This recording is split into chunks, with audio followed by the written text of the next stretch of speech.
Sri Gurubhyo Namaha Harihi Om Jai Shri Ram. Welcome to our next episode in our complete reading of Srimad Valmiki Ramayana. In the previous episode, we saw how Ravana tried to mislead Sita Ma, but then thanks to Surama, Sita Ma actually realizes the trap of Ravana, and when Vanaras do the huge sounds of war drums, she feels happy that Sri Ramachandra is there and he is there to fight Ravana. Now Ravana also heard this, the huge Yuddha or the war drum sound that was made by Vanaras. Even Ravana heard that, and once he has heard that, he looked towards his ministers and he says, "Why are you sitting here like this? Why are you just looking at each other's faces? We should be thinking about how to overcome this challenge of Sri Rama."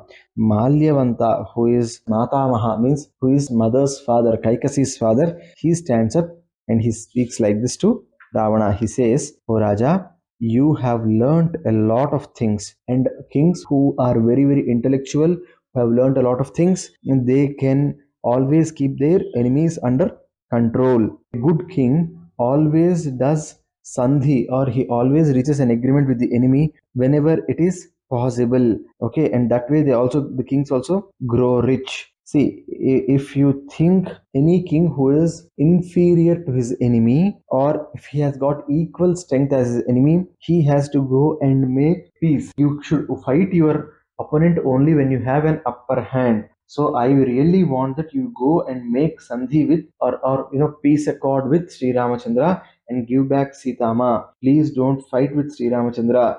Here we are not even having dharma on our side. So please don't go and fight now, because dharma is on their side and adharma is on our side. And it has been told for ages that dharma is always on the devata side and adharma is on the rakshasa side. So when dharma controls adharma completely, it's Krita Yuga. When adharma is controlling dharma, that becomes Kali Yuga. So please understand, our shatrus are stronger than us. Now don't just think of your own bhogas, your own comforts, and go and fight with Sri Ramachandra. No, that's not what you should be doing.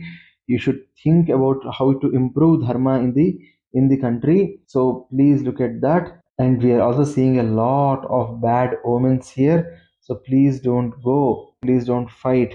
Like this, he tells about a lot of bad omens which he is seeing. Again, because it will take a lot of time, I'm just skipping that part. Anyone who is interested may want to read the 35th Sarga of YuddhaKanda to get an understanding of all these omens. And he says, "I am seeing death in every house here. O Ravana, please listen to me and please don't go for a war. Leave it now. Let us all live peacefully." This is what Malyavanta says. But again, Ravana will not listen to it, and he looks at Malyavanta and says, "Hitabuddhya yadahitam vachah parushamuchyate parapaksham pravisyaiva naituchrotragatam mama." You have also joined the enemy's camp, and you are talking not all sort of things. It's not going to go into my brain. Manusham krupanam ramam ekam shakhambugasayam samardham manyasekena tyaktam pitra vanalayam. What do you think, Sri Ramachandra? Who is Sri Ramachandra? You are all thinking that he is big and all, but Ravana is saying, Ravana's interpretation. He's saying he is a single man. He is Dina. And to protect his wife, he himself is taking help from Vanaras. What do you think? How do you think that this Sri Ramachandra is Samardha? And why do you think that I am inferior to him? In what aspect am I inferior to him? And if nobody is pushing you to tell this, would you tell this like this? He'll torture Malyavanta with his words, and he says, "Yeah, they built a setu. What is there? There is nothing new in it. Anybody can build a setu." And then he's saying, "I am promising you, Sri Ramachandra will not go with life outside this place." Ravana is talking all these things. Malyavanta realizes that he is not in the best of the minds, and so he quickly moves away from there. So Malyavanta quickly moves away from there.